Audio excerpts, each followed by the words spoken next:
Thanks for joining us again for yet another quarantine episode of the Gateway Geeks Podcast. This time the crew talks K-pop, social justice, the Disney Channel, High School Musical, and briefly about Elon Musk and his stupid baby. Learn about David Cameron, rice sculptures, and stoner movies as we dig deeply, hopefully, beneath the hellscape that is our lives. Now your panel, Joe, Sarah, Aaron, and Chris. I didn't realize, oh my God, it's like, do you consent to be recorded? That's good policy. Yeah, Yep. it really is. Yep. Okay. So this is the fourth episode, or the third episode. Start over. This is the third episode of the fourth season of the Gateway Geeks Podcast, and this time do we just call this like a panel now? Because you can't really have four hosts, so it's like a panel. Panel. Yeah, so it's Chris, a collective. Yes, Chris Knetzer, Sarah Connor, Aaron Robb, and me, Joe Colburn. All of us are your hosts to some degree or another.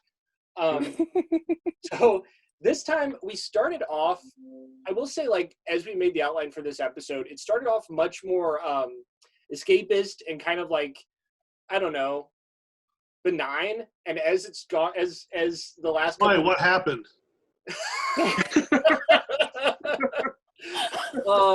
The same shit that happens every summer, Chris. Hey. Do we need to put the disclaimer and date when we're recording these? Oh, It could be, yep. yeah, seriously, like what? It could be any, except for the pandemic. It's the same thing. The same shit happened like 2014, 2016, 2018. It's like every 2 years. I don't know. Someone else start off because I'm not coherent. I'm still like old man pissed about reading articles yesterday. Well, our nation this weekend, our nation is on fire. Yeah, It deserves to be on fire. Fuck it. Yeah. Mm-hmm. And there are national protests and So two people have. The land of Walter Mondale is now the land of NWA. Yep. Yeah, and it's weird because like when Aaron and I first started doing the podcast, that was pretty close to. So what was that, Aaron? That was like we started in what, like 2015 or something? That sounds right. And then we were in the middle of the podcast when the last set of like unrest in Ferguson happened. Yep. And so it's the same thing. This time, for those of you who don't know, a cop kneeled on a black guy's neck until he died for the crime of nothing. But allegedly, initially, the cop thought he wrote a bad check or something. Yeah, it was a bad check for $20. Right, because that deserves a death sentence anyway, even if it were true. And then on top of that, George Floyd, was that the last guy? Yes. Yeah, George Floyd was, the Minneapolis one. Yeah, and then there was a black guy who was just like jogging in Georgia, right? And I think so. He was just jogging, and these two dipshit rednecks decided that they were going to pull out a gun and tell him to stop for some reason, and they killed him. And his name was Ahmed Aurbery. Yes. Is that right? Okay. Yeah. That sounds right. So that was a while back actually, but it's just kind of now been getting, because these two things happen so close together. I think they've been taking over some of the news, pulling some of the focus away from the global pandemic. But yeah, it's a shit show, and like I don't know what else you can even say about it that we haven't already said. Yeah. Yeah. It's just infuriating. Well, just stipulate that what keeps happening for the last 4 days, it's now Sunday, the 31st of May? Yeah. What? Is it still May? Yeah. Yeah, it's How is May. it still May? For 4 straight days, peaceful protests around the country have been provoked into riots by overzealous police response. Yep. And Pretty much.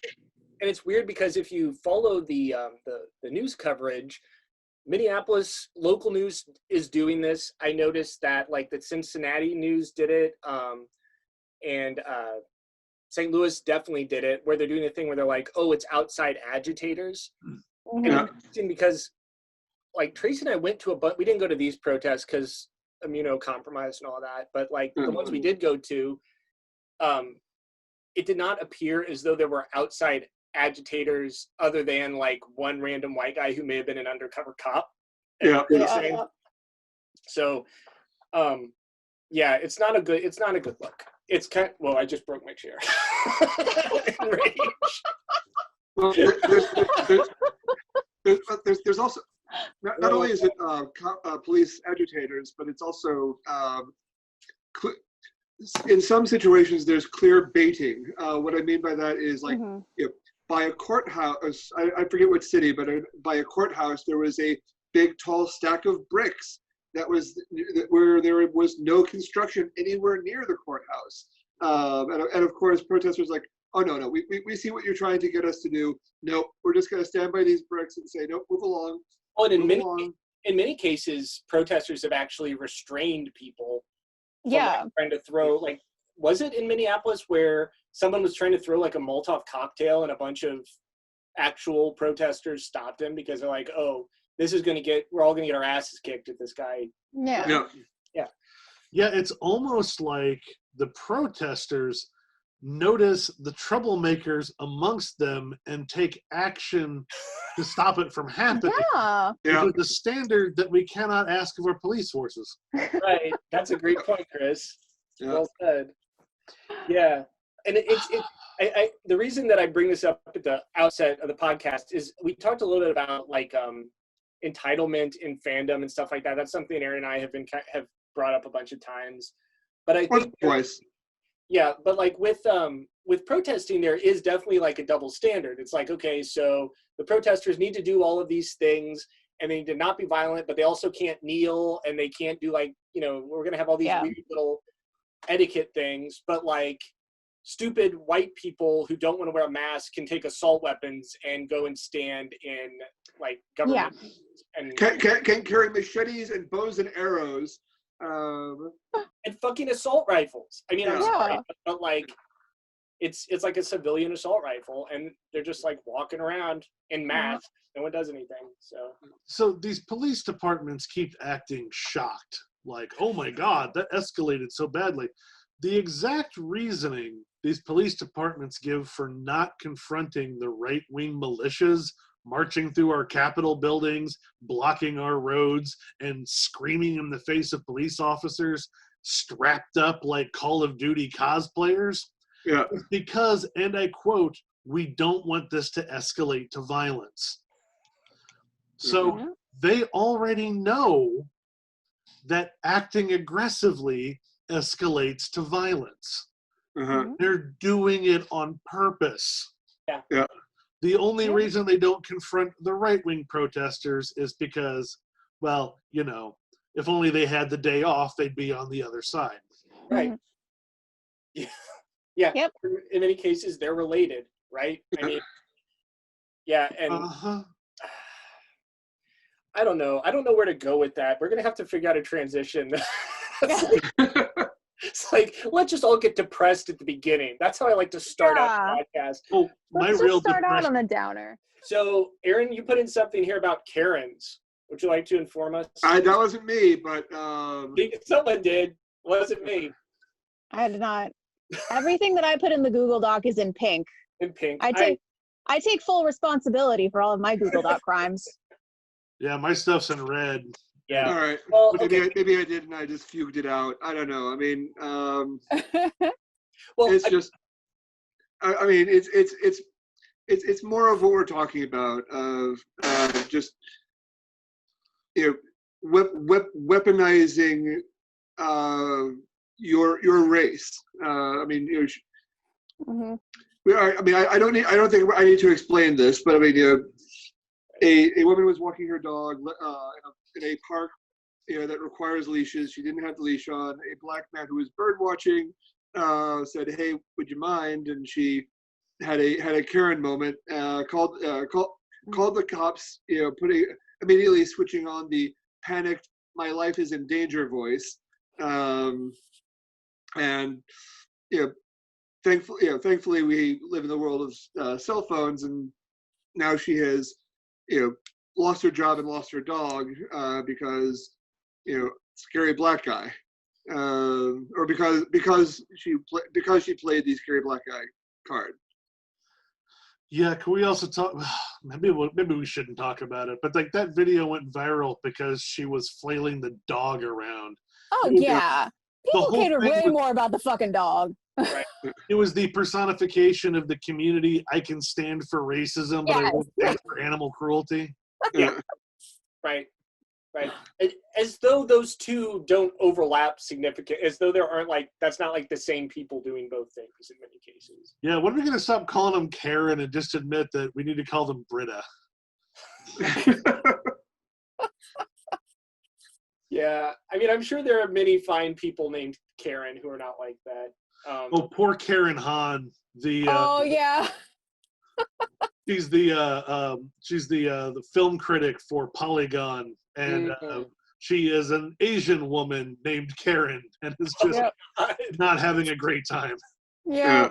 It is interesting. I know a fair number of Asian people like our age who have like boomer first names. Yeah. Okay, Yeah. it's a thing that I don't want to get into, but it's a lot of immigrant parents choosing extremely Anglo names for their children. Right. Yeah. It's a thing. Yeah. It's a generational thing, and it's so you've got a lot of like Joe Naguyans and right, Violets, stuff like that. Mm-hmm. So speaking of baby names, this does dovetail into Sarah's thing about Elon. Oh yeah. Who I think she's gonna be so kind as to explain this clusterfuck for our listeners. I don't know everything about Elon Musk and Grimes and their baby, but I do know the weird backstory of the like K-pop connection. Can we just make a weekly segment called Sarah's K-pop Corner? I think it's important. I don't want to become the official K-pop correspondent of this podcast. Oh man, you're right. The one of us that's less white will take it over. We all have our beats. It's fine. It's fine. Yep. I accidentally got into K-pop. Everybody thinks they're immune. No, you're not. It's coming for everyone eventually. So I think we all know about Elon Musk and Grimes' baby, whose name is, a string of letters and numbers. Yeah. A license plate, I guess. I don't know. I try to spend as little time as possible thinking about Elon Musk, just like for the sake of my blood pressure generally, but like it's kind of inescapable to not know about this dumb fucking baby thing. Fuck that baby. I have no ill will towards the baby. That baby is a victim in this. You know what though? People do the same thing with Barron Trump because so my mom just got a dachshund. Okay, yeah, that's fair. And the dachshund's name is Barron. Mm-hmm. And I'm like, Mom, you have to change that fucking dachshund's name because it's named after a Trump. And she's like, oh, Barron Trump, I'm sure he's really embarrassed for his dad because my mom is, like, no, he's going to be a serial killer. Probably. Just assume he's. Yeah. Which Trump is the one most likely to reenact Brotherhood of the Wolf and train the wolf creature to eat peasants? It's Barron. It is, yes. Have you guys seen the manga featuring Barron Trump? No. There's like a subcategory. I'm gonna find it while we're talking. There's like some manga artist got like weirdly obsessed with Barron Trump and made him the star of like a series of manga. Go ahead, Sarah. I'm sorry. I totally derailed. Okay. So now I guess I have to talk about K-pop. So the K-pop thing is that somebody on Instagram, like in the comments of an Instagram post that Grimes made, was like, hey, is Go On the godmother of your baby? And Grimes just said, yes. And honestly, it seems like maybe she decided this like as she was typing it. but like Go On is a member of a K-pop girl group that Grimes collaborated with in 2018, I think. Grimes features like in a spoken word segment at the beginning of the song. It is, I do not believe that at any point she has actually met anyone in this group in person. I think like they emailed some stuff back and forth. I was looking at this the other day to confirm like what her actual contributions to this song were. It was, I think it's just like a little spoken word part at the beginning and like maybe some background vocals. Some people are claiming that she had a hand in production. I have found zero evidence of this. They just sampled her basically, yeah. Basically, yeah. Yeah, it's a band called Luna, which like we don't have time to get into Luna. Luna is like the weirdest band in K-pop, honestly. High bar. It is. It is. No, like Luna is like basically an internet meme at this point. Like even if you're not into K-pop, I think most people have heard of Luna just because people talk about it all the time. But like, well, you live in a rock, Chris. Don't worry. You live in a pineapple under the sea, Chris. At least once a day, my Twitter DMs are just Sarah filling me in on all of the latest in K-pop. It's not once a day. Don't be dramatic. Come on. I love it. I'm not complaining. No, oh God. Luna is honestly like the most insane project. Like we don't have time to like fully get into it because it's like so much. The way that most K-pop groups are put together is like companies have like a pool of trainees that they bring in and like mentor and like give them like additional dancing and singing lessons and like they work and like eventually they either like wash out or get put into a group maybe. Right. Luna decided, fuck that. We're gonna just start debuting girls as solos. Like one at a time. There's 12 girls in this band. So the Korean name of this band is Girl of the Month. So just like once, yes. So like once a month, there's just a whole like song and music video. Like there's a whole single from a different girl. They like, it's very clear that it wasn't like they've gathered all the girls together and they're slowly eking them out. Like, no, they're just grabbing them like as they go. Every 3 or 4, they take those girls that have debuted and form a smaller additional band. Jesus Christ. No, the whole thing is insane. That also has a music video. Honestly, the music is really good. I like it. The craziest thing about Luna is that it kind of works. Like, so this is the same structure as the Avengers in the 2000s. It's literally the Avengers. No, it's insane. So like the song that Grimes was on was actually the debut single of the third Tiny Band, which is also why this is weird because that's the only feature that like this whole group has ever had. There's like, oh God, there's like 34 like singles from this band, I think. It's like something insane. It's like 34, oh God. I just saw the pair of Sorry, go ahead. There's like 34 full singles from this band. Grimes is the only artist outside of Luna to ever appear on any of them.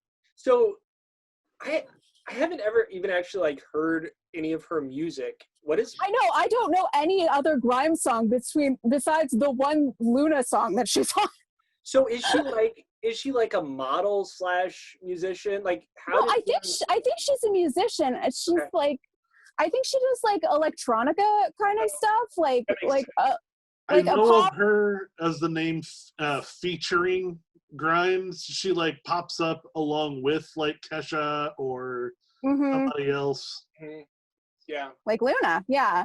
So yeah. It's so like they Khalid of fucking. Gotcha. Yeah.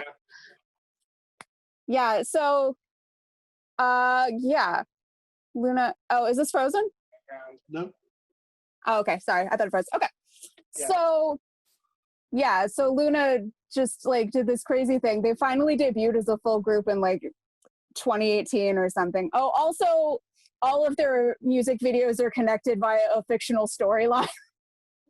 That's so elaborate. It's a crazy sci-fi story. Like, one of them is just a robot. The biggest problem is that every other year they have to shoehorn all of their storylines into one big event, and then no one ever really likes the big event. Yeah, so what was I going to say? So yeah, apparently Go On of Luna YY by Y, the subunit that Grimes did a featured thing on, is the godmother of this child. Perfect. Well, that kid's going to do well. I can't wait to see what They, yeah, whatever. gender is fake. Elon Jr. has just been shoehorned, just grandfathered into the Dark Avengers now. And, Yeah, I mean, it's definitely going to be like a Tony Stark character, but instead of an alcoholic narcissist, it's just like a sociopath. Yeah. That kind of writes itself. Yep. Yeah. I think we're going to see the terrifying real life. Like, what would this kid's life is going to be like the Brightburn for Tony Stark, where it's like, what does this actually look like? Yeah. What does it look like when you actually inherit a fleet of starships? Yep. I feel like people in those positions are very often just completely incompetent because they never have to actually like learn how to do anything. Because it's that rich person thing where like no one ever tells them they're wrong, and so they just suck at everything. So yeah. I mean, well, like, look, SpaceX, it's not like Elon's an engineer. He just has like pockets full of apartheid money that he throws at hiring people that is like, build me a rocket ship. Like, all right, boss. Well, where did he make his money? Was it like programming? Hereditary. Oh, I didn't know. It's blood money. It's blood money. But like, whenever you hear those stories about how all those white families fled South Africa and drained it of all of its money in the process, yeah, that's the Musks. He literally, like, we used to tell stories about wandering around as a teenager with pockets full of rubies because he just thought it was cool. Like, that's peak rich weirdo shit. Yeah. I was confused because you see those pictures of him as like an early 20-something, and it took him a long time to fix his teeth. And usually rich people do that way earlier. That's true. That's why I was confused. That's why I assumed that he like came into the money later in his life. Like, Joe, have you ever been to San Francisco? that's a good point. Do you have any idea how many millionaires out there look like me? Like, honest to God, they sell, like, Target sells more cargo shorts in like the Valley than probably the rest of the world put together. Yeah. Someone needs to put a stop to cargo shorts. Although, Chris, I will say your quarantine beard is more like defined and shaped than it was in our first episode. Well, no, between the first and second, I cut my hair off and I shaved it because I'm married and it became an issue. My Tracy and I were having a discussion about how an ear hair trimmer magically appeared in my medicine cabinet. Oh, yeah, I've had those for a while. I think my mom and her bought that when I was like incapacitated after a chemo treatment and just like stuck it in there for later. It's very, very like Catherine the Great in a lot of ways. So, okay, what else do we have on here? We have Zombie Kermit and Piggy animated corpses. You know what? Fuck you. It's going to be great. I need this, Joseph. Go ahead and explain this, because this must have been like recently put in. I did not read it. I just threw that in like last night, I think. Yeah. I just like, they're making a Muppet series, and I just want to acknowledge that Chris and I made this happen with our minds. Yes. You did say something about that like less than 2 weeks ago or 2 weeks ago. And the next day they announced it. The secret works. We did it. You're welcome, everyone. Court orders are bullshit. You start a podcast and you demand a thing, That's why we have the Snyder Cut for some reason. What else should we demand? What power? We have so much power. This is an unholy power. Let's go mad with it. Oh, Lord. What are we rebooting next? What are we rebooting next? Cleopatra 2525. Hell yeah! Let's bring back Briscoe County Jr. Fuck yeah! Have you seen his quarantine beard? I have not. Bruce Campbell is sporting the an epic like. I mean, he looks like he's like Bannon Quest from the Johnny Quest cartoon, as a retired mercenary or something. I mean, that's good. It's pretty good. It's a pretty good beard. Although it does the thing. It does the thing where like it grows up like till it touches his lip, so it makes his head look very small. Yeah. It's like right up to here. I don't know, man. I'm usually. I don't know. I don't understand you people that do any kind of shaping to it whatsoever. I didn't grow a beard. I decided to stop shaving. Yeah. And then this just happened. When I let it go, as you saw, it gets crazy because it grows like inward. I do that Germanic halo of hair thing where if I keep letting it go, it goes full Zach Galifianakis. Oh yeah, mine does too. Mine goes out like this, and it's just like a shitty Karl Marx looking, like stringy Karl Marx beard. It was so thick that, honest to God, I was waiting to cut it down because I was dissecting a tree that had fallen in my backyard. And it actually provides excellent impact coverage from wood.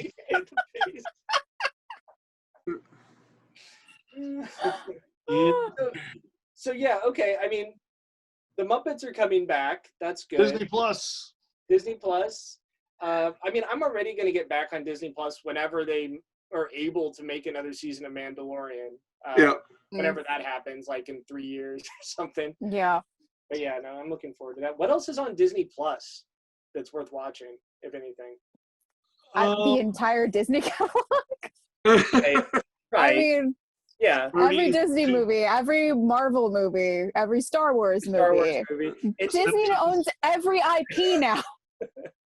Oh, I just wish they would add the Turtovsky Clone Wars episodes. Oh yeah. You can watch every High School Musical, Joe.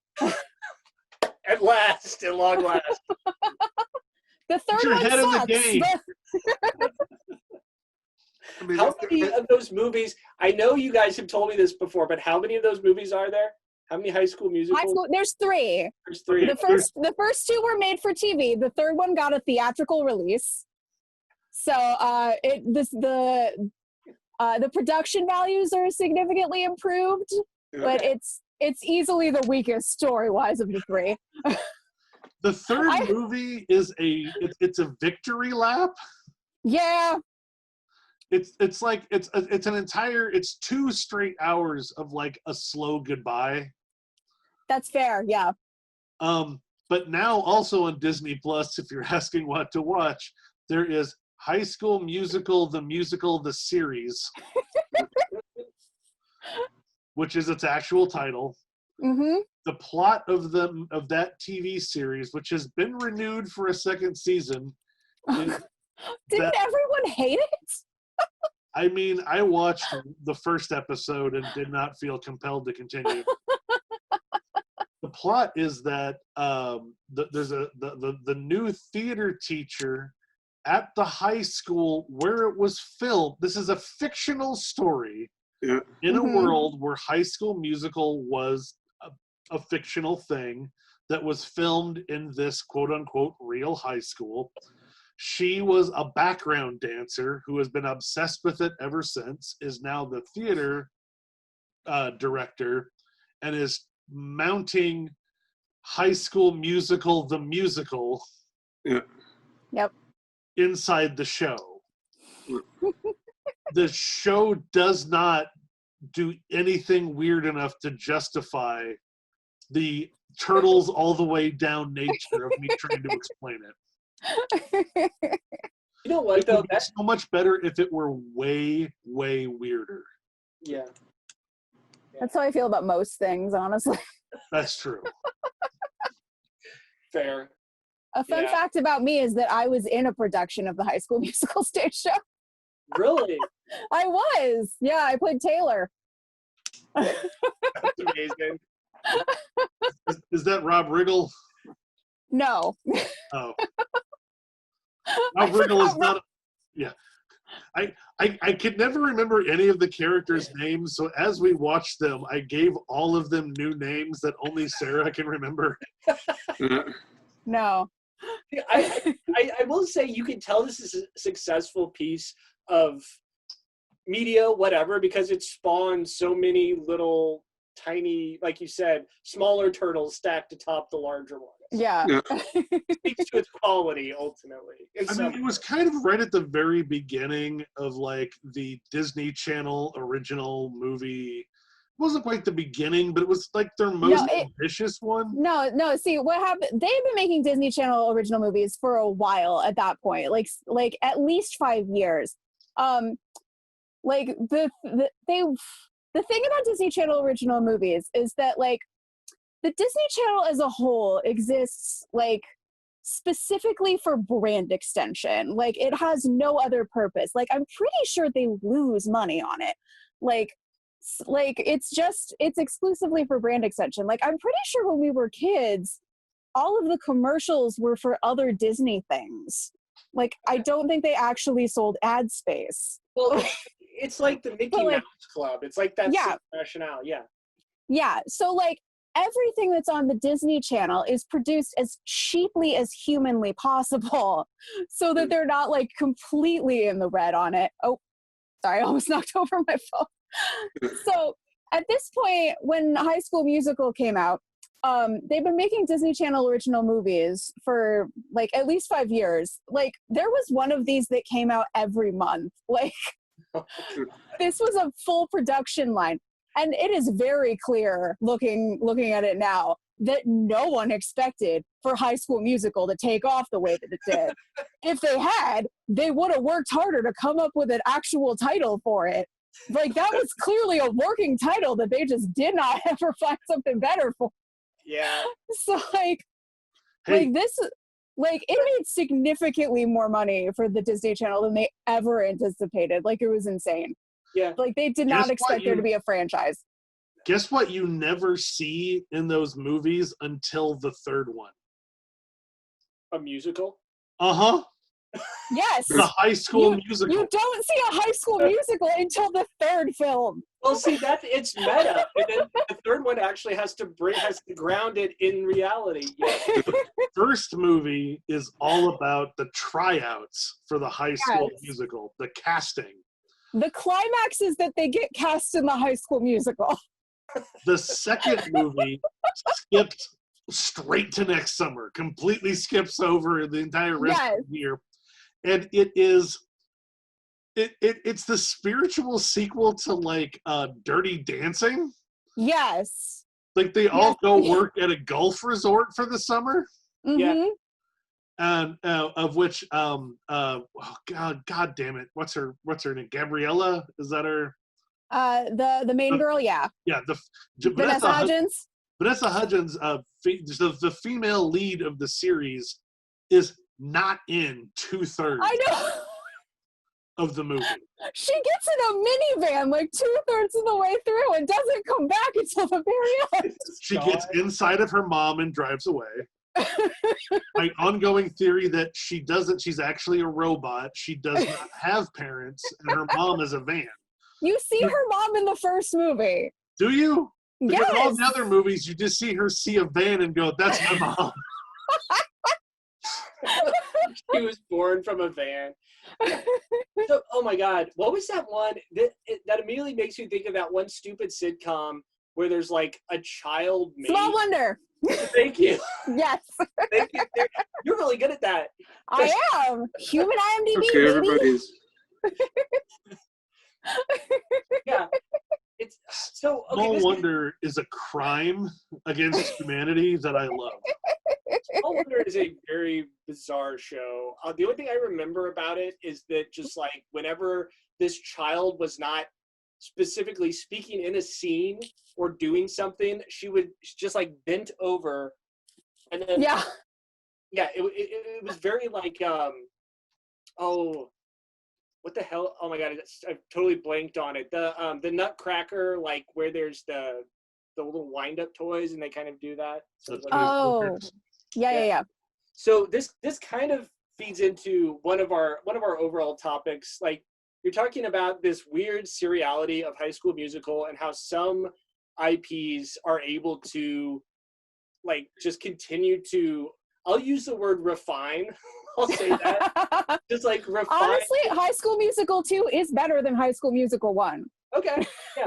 So, or at least iterate. And you kind of wonder, like, what is that process going to look like in our present reality? Because it's like Chris was saying in the last episode, or maybe the previous episode before that, where you're saying, like, okay, so in 2 months, people are not going to be working on movies. There's going to be like a 3-month period where no one worked on anything. Mm-hmm. And so we're going to run up against a time where like no movie's going to come out, or really shitty movies that one studio bought from another studio. So like, how is that going to echo in eternity, as stupid fucking Gladiator movie would say? I don't know. Like, how is that going to, what's that going to look like? Well, I mean, I don't know how live action is going to look, but right now animation is having a boom year. Yeah. Oh, that's true. Yeah. Apple and Onion, that show is fucking amazing. Oh, I still haven't watched that. Oh my god, it's so good. It's just like delightful. Did I already talk? I may have already talked about this. Have I already talked about this? A little bit. I think I might have. Yeah, I don't remember. So like the whole point of it is that there's like an apple, there's like anthropomorphic food, but the Onion character is the guy from the IT crowd. And I forget who the Apple character is, but it's just like these 12-minute episodes that are delightful. They're just they're episodic. They're based on the characters' relationships. Like there's like 7 characters. It's not like some giant, overly ambitious monstrosity. So I wonder if things are going to get somehow smaller. And maybe animated. Maybe that's the way to go. Although not. Maybe. Okay, so small update. Incidentally, we were talking about Person of Interest last time, and Chris played the video, and you got a copyright. You got a copyright claim. Did we get copyrighted? But the problem is, they should never do that to a fucking librarian. Because I was like, oh hell no, that's fair use. Yeah, it is. Yeah, and so I wrote like a 5-paragraph email, and they. I mean, I'm sure it was just like a bot that just. Yeah, for sure. Yeah. So don't do it that way. Don't do Person of Interest, or not Person of Interest. What was it? The Blacklist. Blacklist. Mm-hmm. Person of Interest would never do that, Aaron, I'm sure. It's so good. I mean, the last 3 seasons are amazing. Yeah, no, I like it. I like Person of Interest. Yeah. So there's 2 places that the content will continue to flow from. One, Asia's opening up. Yeah. I mean, Japan, Korea, China, they're going to churn out stuff that will become increasingly popular, probably. The other thing is, do not underestimate how quickly Netflix can churn out surprisingly high production value content, because yesterday, Space Force premiered on Netflix. Yeah. Yeah. What? A Greg Daniels produced, Steve Carell starring full sitcom based on Donald Trump's Space Force pitch. I saw the memes and I was like, is there a Steve Carell movie that I've missed somehow? It's a series. Here's what I'll tell you about it. I've watched the pilot, and it's fine. It's probably the best Greg Daniels pilot I've ever seen, and that is a low bar. That's true.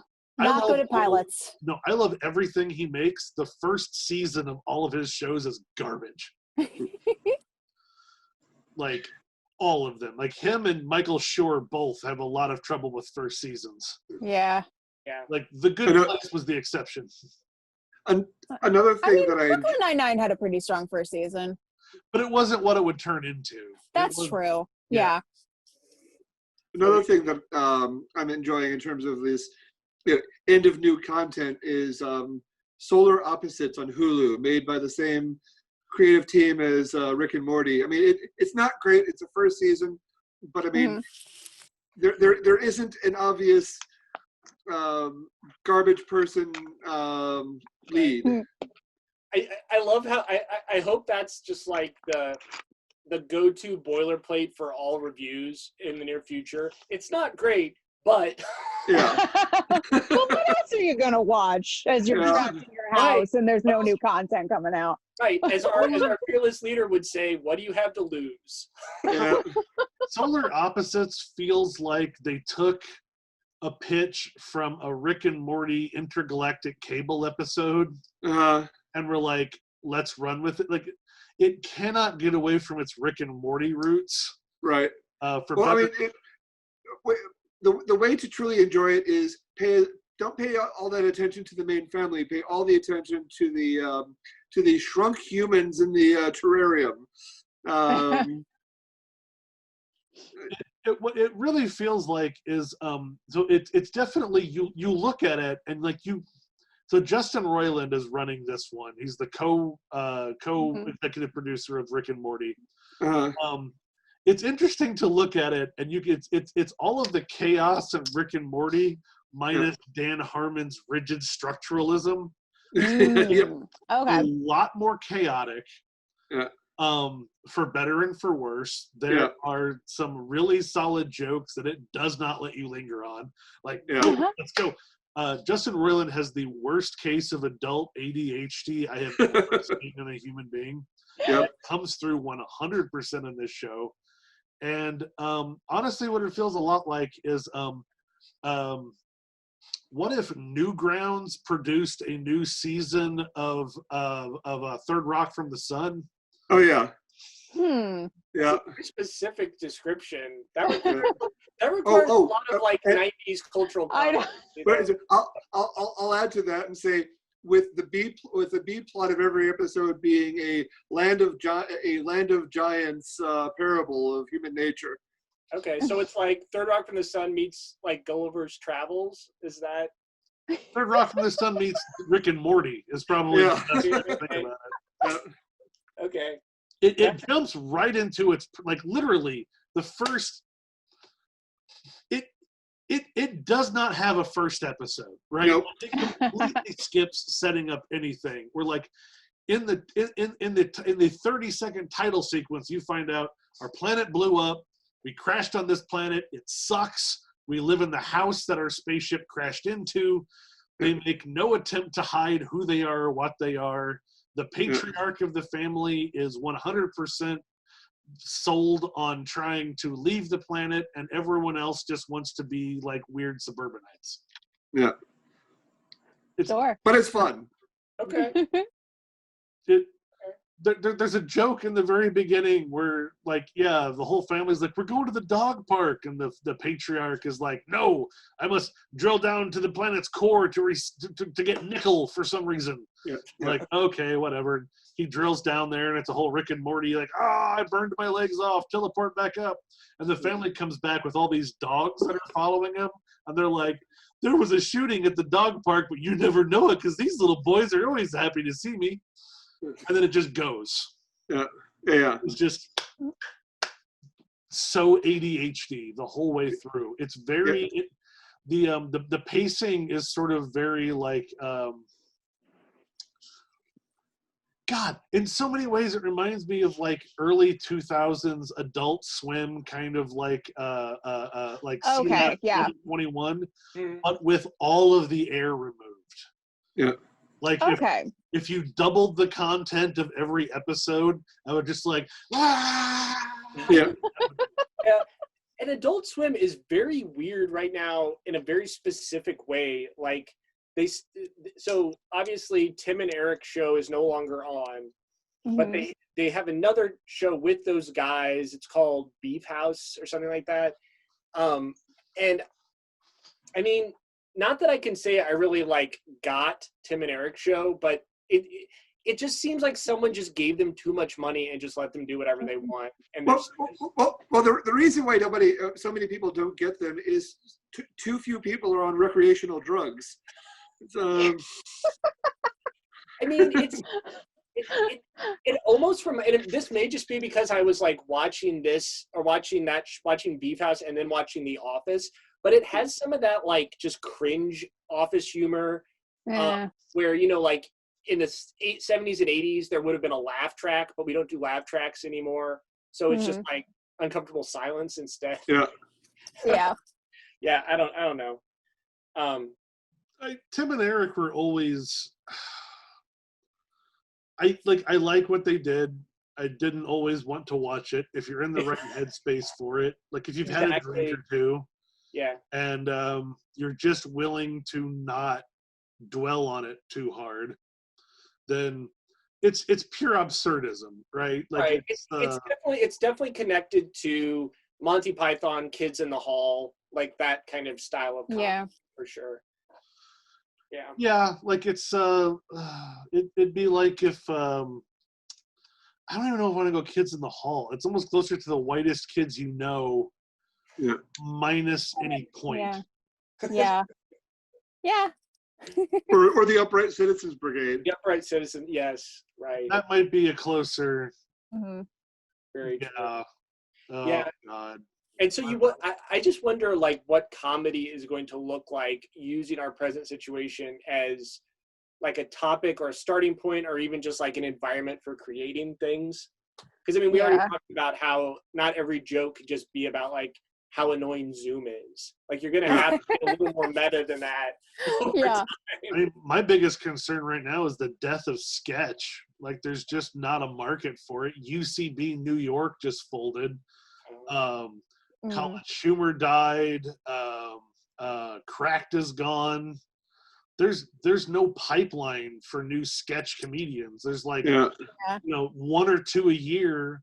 We'll be lucky enough to have a YouTube channel popular enough to slide into SNL.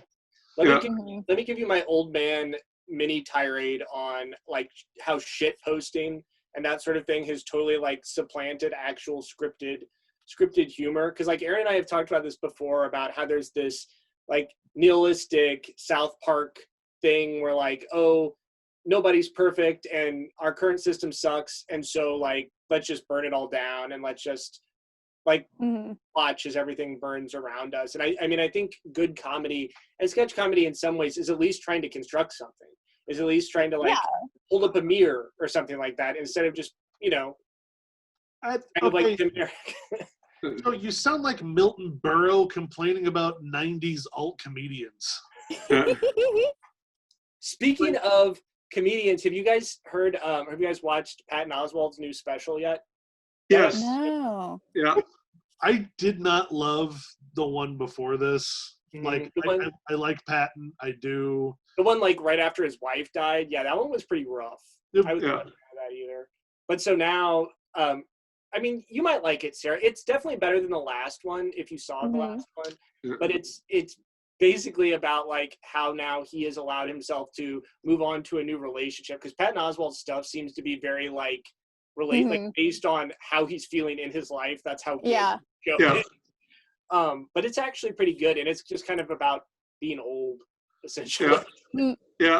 What you need to watch, all of you, is Hannah Gadsby's new Our Douglas. Yes. What did you guys think of that, if you saw it? I still haven't seen it.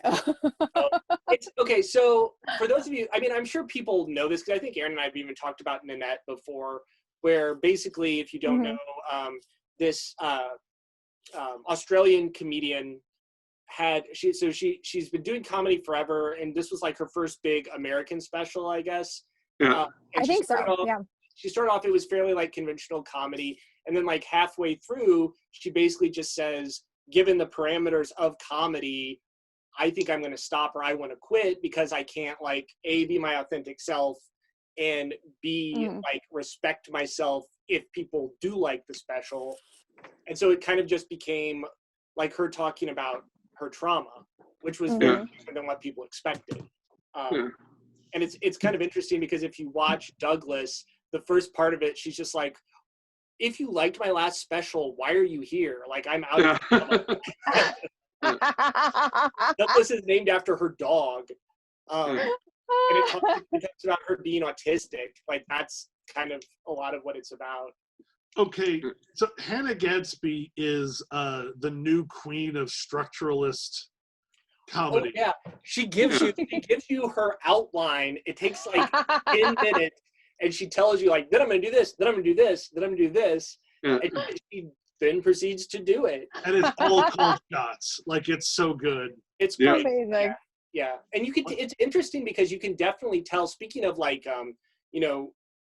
like Asian content coming to American Netflix or whatever, and how that's going to look different to us. I mean, like Hannah Gadsby has clearly been doing this for a very long time, and we're just as Americans. Yeah, like, Well, my two favorite comedians at the moment are both Australian. So, Hannah Gadsby and Alice Fraser, if you're familiar with her. Oh, I love the crap. If you have Amazon Prime, her most recent special is God damn it. It was adapted from what she called the Alice Fraser trilogy. Shit, what's the new special called? Look up Alice Fraser. Not for everyone. That's what it should be called. The best way I could describe any of her comedy, where she is brilliant and hilarious and does not mind being off-putting.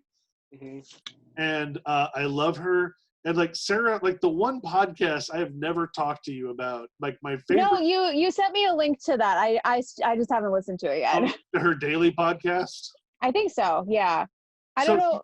You sent me something. It might have been the Alice Fraser trilogy in podcast form. Yeah, the Alice Fraser trilogy. It was something. Yeah. Which is this comedy special broken up into 3 podcasts interspersed with some interviews with people in her life, and it's fantastic. She has a daily podcast called, God damn it, why am I so terrible with the names of literally everything? Now, like, it's confusing on multiple levels because it is a spin-off podcast of a podcast called The Bugle, which okay. Yeah, people might be familiar with because John Oliver used to be on it. This is a daily podcast. Daily. They're 10 to 15 minutes long, and it's called The Last Post. And it takes place in an alternate universe, allowing her to do daily news satire without at all without having to work within the confines of our own hell reality. That sounds amazing. That's great. So again, it's like you just like the people she brings on are like Andrew Zaltzman and a lot of these other like English, Indian, and Australian comedians, but they're the alternate universe versions of themselves. Okay. So like Anuvab Paul, who in our reality is a stand-up comedian from India, in that reality is an intergalactic lawyer from the permanently in rebellion Mars prison colony. And it's the best and it's delightful. She has all of these ongoing plot lines about like a secret village of Picts that have made themselves known living in the London underground that are now demanding to be taken seriously again. An island nation forming off the coast of New Zealand called New Zealand that is populated by potentially carnivorous squid people.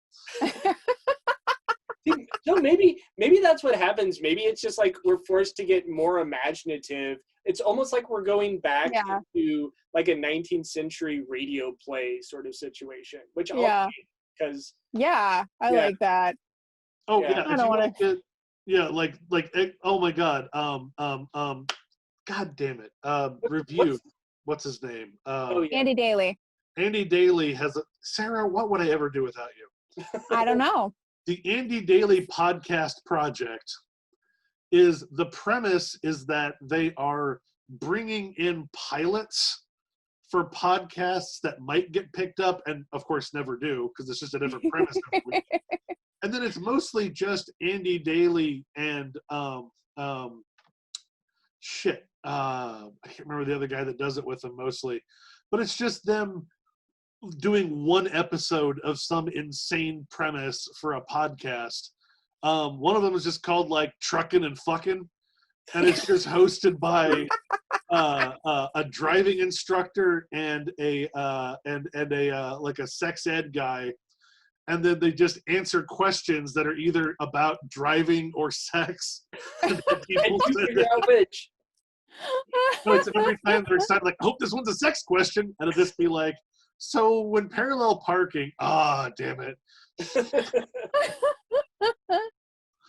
There's one where the premise is that it's a room full of washed up country western stars that are going to watch and review every episode of Bonanza. Oh my god. See, that's the problem with podcasts. I feel like if you get too specific beyond just like a description of the group of people talking, it's like you're gonna run into a dead end. It's gonna just be okay, but you can always pivot because my favorite podcast, honest to God, is Blank Check, which was David Sims and who's a film critic with the Atlantic.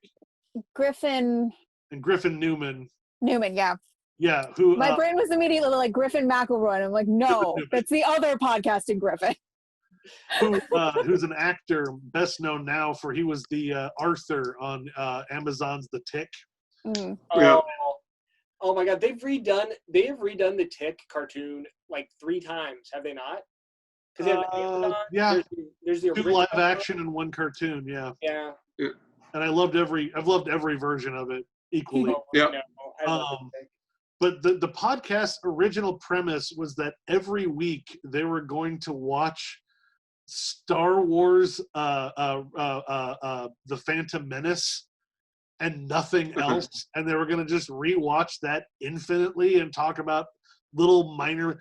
And their premise was that George Lucas has always said that movie should be viewed as the first Star Wars movie with no context of any other Star Wars movies. So that's they approached it like, this is the only Star Wars movie, and if only they had made more of these. And that lasted for 10 episodes, and they started to lose their mind. So one at a time, they started to pretend like, oh my God, we discovered another Star Wars movie. Right. They did 10 episodes. Oh my God. They spent an entire year just going through those 6 movies. And then they completely abandoned the bit, and they thought, what if we just did a podcast about directors who make a good movie and are given a blank check to make other weird shit? It just like totally go down in flames after that. Well, not always, because they just start going down director filmographies. Like one of them that they do, like the first one that they did where their structure started to fall apart was David Cameron, right? Where they're like, fuck, he's never made a bad movie. He made Piranha 2, his first movie on spec, when he was just hired for it. And then literally every movie he made beyond that, he wrote, produced himself, and they've all made $1 trillion. Do you mean James Cameron? Who did I? Oh, fuck. Yeah, not the Prime Minister. Yeah, you think David Cameron? I totally just missed that. James Cameron, yes. So okay, let's bring this back for a second. So we were talking about old tropes coming into the new century, and I think we had so like we're clearly encountering like new paradigms in terms of just like what is happening in the world. And it's interesting to me when you take a movie that was made like in the 80s. I'm going to use the example of Bill and Ted because that is my jam no matter what. Yeah. They made Bill and Ted's Excellent Adventure, Bogus Journey, both in the 80s, I believe. Bogus Journey might have been like 90. And then they did nothing for 20 years. And there was always this joke that Keanu Reeves and Alex Winter had that they were going to remake it again. And they're actually remaking it again. And it was almost wrapped before they had to. I think they wrapped principal photography by the time Right. the outbreak happened. Right. And so the cool thing about it, the thing I found interesting, and I'm making these assumptions just from like following production and not actually seeing any more than 5 minutes of the film. So it's about their daughters, and their daughters, A, don't appear to be stoners, and B, don't appear to be idiots. So that's going to totally change what Bill and Ted is. Like, I don't even know. I assume they're going to be time traveling, but I think it'll be interesting because it's kind of like what you were saying, Chris, where like, okay, so what we're largely doing here is we're talking about our own lives by talking about popular culture. And even if that's just one movie you watch a million times, you're still going to find a way to do that. And then the art begins to like reflect what people think about it. And so it's kind of like a cycle. I don't know, man. I need to see this Bill and Ted. I'm really excited about it. I'm really into it. Yeah. Like everything I've seen about it seems really interesting, and like they've made smart decisions. Yeah. It's going straight to video. And I mean, like, I don't know what the fuck Alex Winter. I love Alex Winter, but like Lost Boys, and he was in a couple episodes of like Law and Order, I'm sure. I just assume. So like, to me, stoner comedy is definitely going to have to look different after the legalization of weed. And, you know, I mean, like, clearly our culture still thinks like fart and dick jokes are funny, but not sexism so much anymore, which is good. But that's like actually a big part of stoner movies. So I don't. Well, what I'm curious about with the whole stoner movie thing is, how is that going to look with, you know, haha, I'm a charming, funny white dude who got his weed card and opened up his dispensary, yay! And then like, okay, but how is that going to play to, you know, people of color who's like, yeah, my cousin is still in jail because he got busted by a narc for a weed bag, or bag. And also, there's a whole tradition of really good like black stoner movies too. I mean, you know. Like Friday is, I mean, like there's a whole bunch of great movies about that, but it is interesting because a lot of times those movies, at least in the 80s, well, I feel like in the 80s, nothing really made by white people addressed race, ultimately. Oh, no. Yeah, absolutely not. That was just... Not any comedies, certainly. Like, probably there were some dramas about, like, that's probably the origin of, like, white people going to inner city schools. Not the origin, but, like, Dangerous Minds. That's really the moment when it got like codified, I think. Yeah.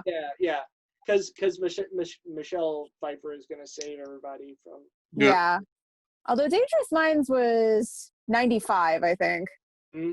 You're right. When was American History X? When was that? Is that like 89 or 90? Right. I think. Yeah. Yeah. Okay. Let's be clear that American History X is a movie about white people. Right. No, it is. Yeah. That's a very different, like, talking about, okay, hey, white people are shitty is different than let's tell a legitimate story about human. Because I mean, like American History X still ends with like, you know, gun violence from a black youth. Like it's still it's like it pretends. Well, in American History X, it kind of fails in its, you know, purported goal in a lot of ways. My two counterpoints are going to be for what the future of what this looks like is just stoner comedies being made by non-white people. Yeah. My two favorite examples are Dope, which I think Sarah and I were the only people on Earth who saw. See Dope. I love Dope. And God, I remember going to see Dope with you. It was the same weekend as War Room opened. Yeah. And we went on a Sunday afternoon, and it's us and all of these, like, you know, like boomers in dress shirts. And we're like, wow, all these people are here to see Dope? What this is? And all of them had been told by their pastors to go see War Room, a movie about two people who are going to get divorced, but instead lock themselves in a room and pray about it. Oh, God. Yep. So it's like a Christian version of that awful Adam Driver movie that came out like a couple months ago. Did you guys see that? I didn't see that either. I didn't watch it. I respect myself. I thought you were going to say... That's not true, but like... That's a good movie to I watch. thought you were going to say it's the Christian version of The Room, and I was going to give you credit for that. I mean, honestly, not unfair. So what's the other one you have on there, Chris? Because I've actually seen that one. Nora from Queens. Nora from Queens is awesome. It's got Awkwafina in it, and she's just like this derpy, like lives at home with her mom. How old is she supposed to be? 30. Like, 30? Okay. So she's like living at home with her mom, smoking weed. She occasionally has jobs. She like forgot. What did she like forget if she had a checking account in one of the episodes? Yes. Like, just to get good sense. But she went to cash a check and discovered she had a checking account that she'd forgotten about that had been accruing interest for 10 years. And so she actually had money. Not a lot, but she had some money. In some ways, it was actually like a slightly better version of the Broad City episode where they get the check and they're like, yeah. But the most recent episode that I saw was one where her dad's dick went viral. I'm just dealing with that. It's her and Bo and Yang, and it's really good. And again, it's just stoner comedies made by people who don't exactly look like Seth Rogen. Yeah, so I think we've already talked about the terrible Kevin Smith, Jay and Silent Bob remake and how like I didn't watch it. It's bad. The only reason that I brought that up is because I feel like it had a similar thing with Bill and Ted, where it's the characters Bill and Ted, it's their daughters, and then Kevin Smith brings his like actual daughter in to his movie. Although I didn't see what was it, Yoga Hosers or whatever movie she was in. Oh yeah, I think it was her and Johnny Depp's daughter in Yoga Hosers. Yeah, right. I mean, she was okay. Oh. Yeah, go ahead, Aaron. I didn't watch it. Right, so speaking of Jay and Silent Bob, I could not sit through the whole thing, but there is a comedy starring Jay as himself, struggling with being, being pretty much the B side of the Jay and Silent Bob collective. It's like, well, what do you do now that they're not making movies anymore? And good God, it's awful. How awful? It's got Dean Cain playing Dean Cain. Did Dean Cain do the same thing that the guy who played Hercules back in Kevin Sorbo? Did he do the same thing where he went like weirdly Christian, or is that just? Oh yeah. Well, he went super. He's really conservative. Said, I'm super conservative. I don't care. He kind of got really upset that he became an unintentional gay icon in the 90s. Yeah. That's just what happens when you play Superman. Yes. Well, and Lois and Clark was a soap opera. Like, yeah. I love Lois and Clark. I do Lois too. and Clark is great. I do too, largely because of Terry Hatcher. I'm gonna just admit that. But yeah, I mean, that was not like a conventional, like that was not the current DC understanding of Superman, for sure. Mm-hmm. No, we also, speaking of that, we have the Superman and Lois Lane live action show to look forward to someday. With basically it's in the same universe as the Supergirl live action thing, but the difference here is it's pretty much Superman and Lois, but now they have a kid. Yeah. Lois and Clark is very much the precursor to the CW. Oh yeah, for sure. Oh, for sure. Yeah. Absolutely. Yeah. I mean, like it took. I always just, I don't know, as Aaron likes to say, my headcanon was always that Lois and Clark and like Buffy the Vampire Slayer took place in the same universe. Yeah. They felt the same. It was like the same production value for all of them. Yeah. I mean, they had a little more money on Lois and Clark. Oh, for sure. Yeah. If they wanted headstones, they were made of stone on Lois and Clark. Instead of like carved styrofoam.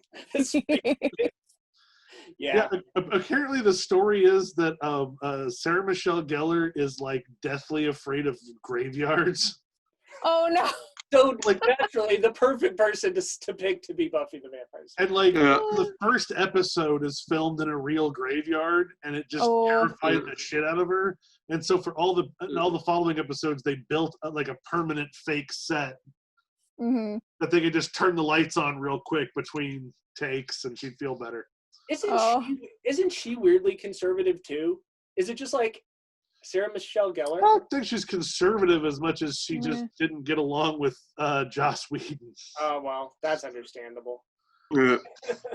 I mean, it was just one of those things where I think she was just sort of got a reputation as not the easiest person to work with, for better or for worse. And you know, some people are, some people aren't. Some people get that reputation because they're asking for things, and other people just don't get along with everyone. And she's got her money. I mean, I do wonder if she got royalties when they went into like the later seasons that were comic books. I wonder if she made money. I don't know. I mean, I have to imagine she's doing fine. Oh, I'm sure. Yeah. I mean, sure. Like Freddie Prinze Jr. is still working pretty solid. Yeah. Well, and she's definitely going to have like George Takei money because she can go to any convention she wants to. Oh yeah, for sure. Yeah. Yeah. Oh my God. You ever just sit there and think about how much money Jon Favreau must have? Oh God, so much. Because just piles. So he wrote Iron Man. Yeah. Back in the time when they weren't thinking about all these contracts. And he also wrote Iron Man 2, right? Yeah. So he has character origination fees for Tony Stark, Pepper Potts, Black Widow, and Nick Fury. Yep. Jarvis. Yeah. Everybody. Like they're just going to have to keep writing him checks forever. Agent Coulson, I think. Oh, fuck, you're right. Yeah. He definitely has a piece of Agents of S.H.I.E.L.D. He's got the TV money too. Yeah. Like the story is that he wanted to make a Star Wars TV show so bad, and everyone's like, "You're what are you doing?" And apparently, he literally wrote all of The Mandalorian and came to them with a complete binder, and it's shit. Here is a finished fucking show. Let me make this show. Then it became this thing where like, oh fuck, they finally greenlit it at the same time that I'm supposed to be making The Lion King. So he EP'd the whole thing from a distance, and he just hired his friends to direct it. But his friends are like Taika Waititi, Potsy's daughter. What's it? Bryce Dallas Howard. Bryce Dallas Howard. Yeah. That's Richie. Potsy is a different character. That's right, Richie. I don't mean to demean her. I love her to death. And she directed the best episode of that series. Just to make it clear. Did you guys see the new Lion King? By the way, I didn't watch it because it had it's got Donald Glover as Simba. I didn't realize that till I saw him like doing an interview on a talk show. I love Donald Glover. I love all the cast of that fucking movie. So one of the things they put up was like, here's the Hakuna Matata scene, right? That we all love and remember from when we were kids. But of course, they're anthropomorphically correct animals now. So it's just 3 fucking animals jumping in a straight line. Yeah. What? You know what? Thanks to my daughter, I saw Beauty and the Beast, the remake, and oh my God. One, again, it's just brown. Like they took this beautiful color palette that they're playing with in the original, and they're like, what if everything just looks like shit? Literal shit. And then they're like, hey, what if instead of like a feral creature, the beast is just like a really obnoxious negging incel? Yeah, well, I'm just thankful that they're burning through their catalog so quickly so that we can like move past this dark period. No, then they're just gonna remake the remakes. Right. Yeah. Forever. No. Lightning in space. All of this will end at some point. Someone is going to make the mistake of greenlighting the Pocahontas live action. Oh Lion yeah, King, that shit ain't gonna fly. and Yeah. everyone will get canceled. Yeah. Oh my god. Like- That really was like even when it was made, that was a peculiar choice for a child's. Oh, Yeah. like that was the prestige movie. That was the one they're like, this is gonna win us a fucking Oscar. Oh They had- yeah. They had trouble finding people to work on The Lion King because Yeah. everyone wanted Everybody to work wanted to on work on Pocahontas. Pocahontas. Was it what? Now, correct me if I'm remembering this incorrectly, but wasn't the last or the Emperor's New Groove, wasn't that supposed to be a much larger production? But they like lost all their money. That was supposed to be like a big prestige like drama almost, like because in they the had like same Sting vein. do the score. Yeah, in the same vein as like Pocahontas, but then Pocahontas lost all its money, and like at that point, Disney was like real cash poor, I think, because that was the early 2000s. They were also releasing like Brother Bear at that point. Yeah. Like, Now, I kind of have a weird soft spot for The Emperor's New Groove. Just I love I it. It's a great love movie. The Emperor's New Groove. I never The saw Emperor's New Groove is a legitimately good movie. Is that Oh, the yeah. one with the llamas in it? yeah. Yes. Okay. David Spade is the emperor of some undisclosed Latin American country. He is turned by royal vizier. Don't bury the lead. He's turned by Eartha Kitt. Yeah, by Eartha Kitt. I could not think of the name Eartha Kitt. Yeah. Whatever is wrong with you, you are passing it on to me, and I need you to stop it. We can't both be like this. They just have to hang out together and correct each other. Into a llama as part of like a power grab plot, and then he and John Goodman like buddy comedy their way through the rest of the film. Okay. Also, Patrick Warburton is there. Yeah. Warburton is the main character of this movie. Honestly, yeah. He's the only thing you really care about. Yeah. Is like him and his squirrel buddy running a restaurant on accident. Yeah. Yep. No, Emperor's New Groove is great. Yeah. The Brother fucking Bear. Oh my god. Like which is the most forgotten Disney movie? Brother Bear or Chicken Little? Oh, There God. was that Home on the Range one. No one remembers that one except me. I remember everything. Yes. Was that the This Chris is my Hardwick curse. one? You know what? This wasn't a Disney movie, but did you all ever see Rockadoodle back in the day? Oh fuck No. yeah! I owned that VHS.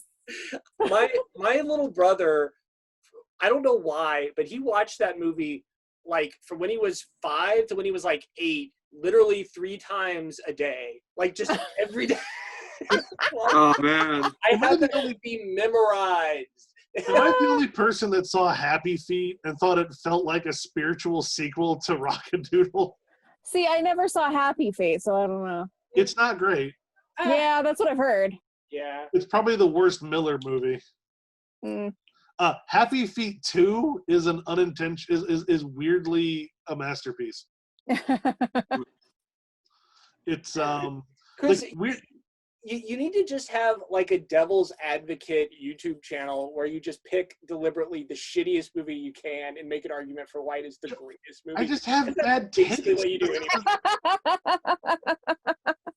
anyway. Am I just gonna call it Hudson Hawking? Like, what am I gonna? I mean, listen, I would like to be clear. Like, Chris and my appreciation of the High School Music franchise is not ironic. That's not Oh, a I pick know. that we're doing. No, I don't dance. Okay.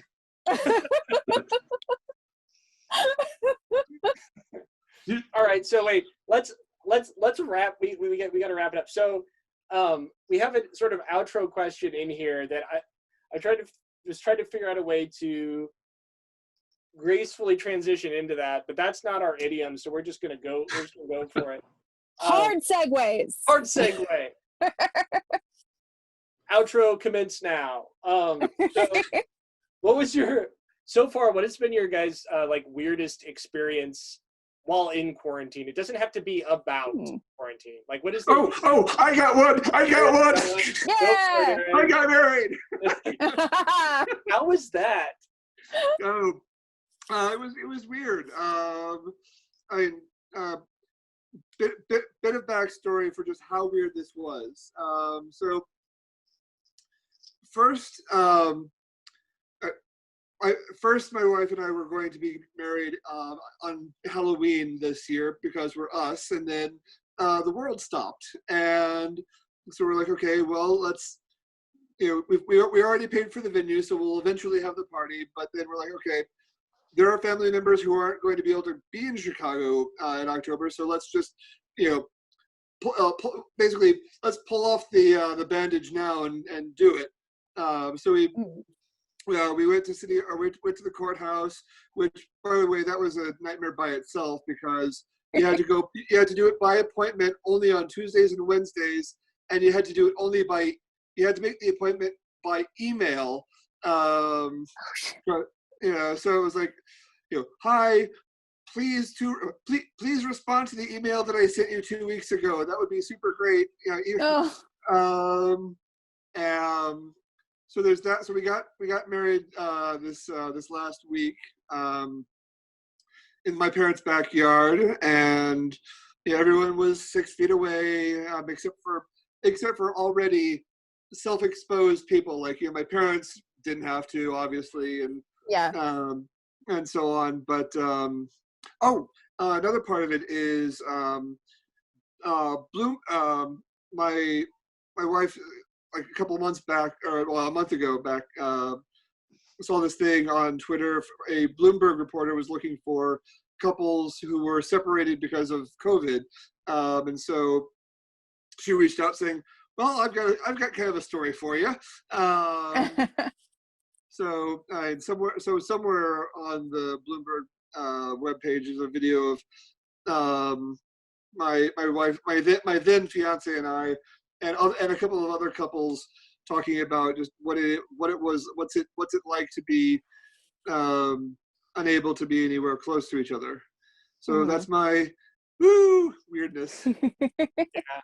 Hey, everyone on this podcast who had a secret surprise wedding, raise their hand. Go. Dude, so many people thought Tracy was pregnant when we got married. Like, shit. It's like, no, we're just cheap and we don't want to invite more than 50 people. That's all it is. That's fair. Weddings are so stupidly expensive. Oh my God. We got really lucky with ours because the place that we had it, there was a guy, like some old blues musician, like 75 years old, who was just happened to be having his, like, I don't know what it was. Like, it was some blues guy thing where, like, once you've been, he was like retiring from playing or something. And so he was our musical act because as part of his going away party or whatever it was, he played like a 45-minute set on the stage right next to where we were having our wedding. Yeah. So it worked. It was super fun. It's cheap as fuck. Well, we still plan to have a party. We just don't know if the city's going to let. We just don't know if the city's going to let us have 10 guests, 50 guests, or. Yeah. Yeah, it's going to be weird. It's going to be weird. Just, I don't know about you all, but I've just had like a very bizarre experience of gradually venturing out into the world. I mean, I just feel like a hermit crab without a shell in a lot of ways. Very like very cranky hermit crab. I mean, not it's not a good look. Well, my wife and I have both been essential employees through the entire thing, so everyone's like, "Oh, I hate being at home," and both of us are like, "Oh, a weekend at home would be great." Yeah. My only weirdest quarantine story, and I spoiled this to two of you before we started, where literally yesterday I was at Walmart, of course, where these stories happen. I'm walking out, and the guy in front of me, who clearly had been yelled at on the way in and told to put on a mask, at least told to put on a mask, walks out the front door and goes, "Thank God I'm back in the land of the free," rips off the mask, rips off his shirt, kicks off his shoes and starts walking through the parking lot barefoot. Yeah, Clearly now in the state that he originally tried to enter in. I would be so terrified because I wouldn't know like where the stripping was going to stop. Yeah. You know, I'm glad it stopped where it did. You know where I live, and it's right on the edge of Redneckistan. I don't even pay attention to it. Oh, yeah. Yep. I don't think I've had anything super weird. I've mostly just been in my house, like doing increasingly bizarre like YouTube deep dives. But like I have this week started cashiering at the grocery store that I work at. I before the pandemic I worked at a cooking school that was inside of a grocery store. That's been shut down indefinitely. Oh god. So I just got transferred into the cashier department.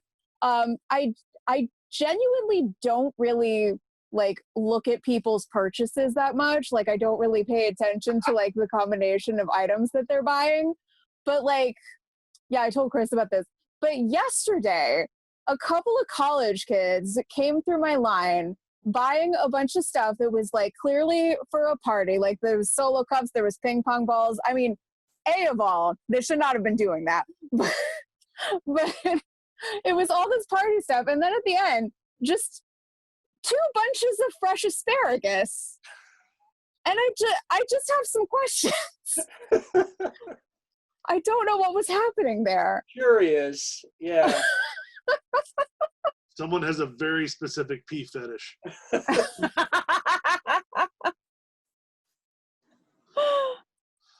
Yeah, we could have totally tried to sell them on doing like YouTube cooking tutorials from the cooking school.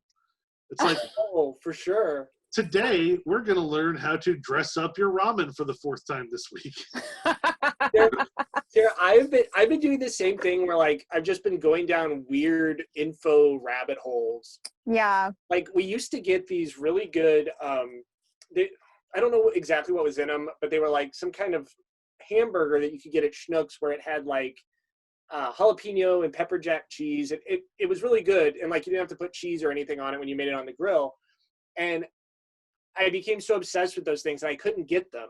And so I tried to figure out how to make them. I bought a like sausage grinder, and I bought like $50 worth of meat, and I've been like grinding it in various configurations and eating so many hamburgers, like an unhealthy amount of hamburgers. Joe, what have you been up to? Sausage party?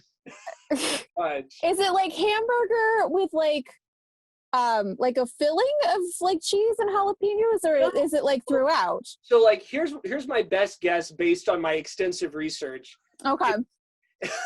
It's like, okay, so most burgers from what I can tell are like 75% chuck and 25% sirloin, just because that's the right fat content. This, I think what they do is when they grind it, they put in just like pieces of pepper jack cheese and like jalapenos. And I think that's all. Okay.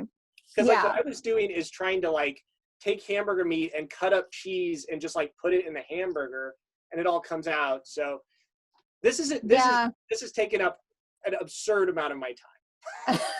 I like how eventually you stumbled on, what if I threw it all in at the same time? Yeah, that should have probably been step one. That's where I would have started with anything. That's my solution to anything is, what if I just mix all of this together? My greatest culinary discovery in this shutdown is finding a recipe for a chicken casserole where I can throw all of the ingredients in, both frozen and raw, mix it together, and forget it's there for 2 hours. Nice. Very nice. I also finally discovered that, like, when you go to fancy restaurants and you get like a fancy Asian restaurant and they have like the little dome of rice. Yeah. I'm such an idiot that it did not occur to me that it's just like you just put it in a bowl and turn it upside down. Yeah. So I thought someone like actually sculpted it. I was like, every Asian restaurant employs a rice sculptor. A rice sculptor. That's their only job. You think about it though, in some ways, the sushi chef is to fish preparation as a rice sculptor would be to rice. That is not unfair. Yeah. So that was my assumption. I was like, how many specialty chefs do they have back there? Like, what is this rating like? Yeah. I'm very confused why it just didn't occur to you that like sticky rice in a bowl. I know. My brain does not allow me to do anything the easy way. That's basically what it comes down to. You see, I'm incapable of doing anything other. You are very much a path of least resistance kind of guy. Indeed. That's true. I am a chicken and rice for life, dude. Yeah, dude. That sounds great. I have to have some chicken and rice. Well, thank you guys for joining us for another episode of Gateway Geeks. I don't know what we'll call this one. While I'm editing it, I'll probably just pull a choice Sarah phrase out. That was my last go-to. I think that like every previous time that I've guested, like the title has been something I said. I'm just full of bon mot. For sure. It tends to work. I almost used for the last one, our aesthetic is it sounds like shit, but then I decided to go with something.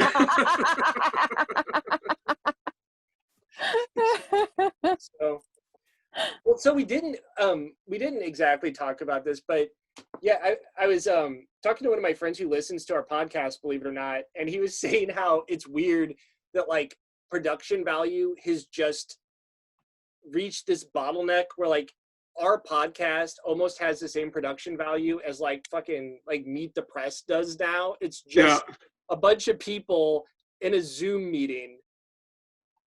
Like that's what, we don't have cool. I'll have to learn how to use After Effects so I can like, transpose, or so I can like stick up a interesting graphic or something. Oh wait, you want special effects? Here we go. Oh God. This is the worst. Oh, the more you stare at it, the worse it gets. I just left. That's it for this episode 3 of season 4 of the Gateway Geeks podcast, the one where Sarah explains K-pop and Aaron gets married. We are your panel: Sarah Connor, Chris Knetzer, Aaron Robb, and Joe Colburn. If you're so inclined, don't forget that you can donate to the various protesters who have been unjustly tossed in jail at communityjusticeexchange.org. Until next time, stay safe and fight the power.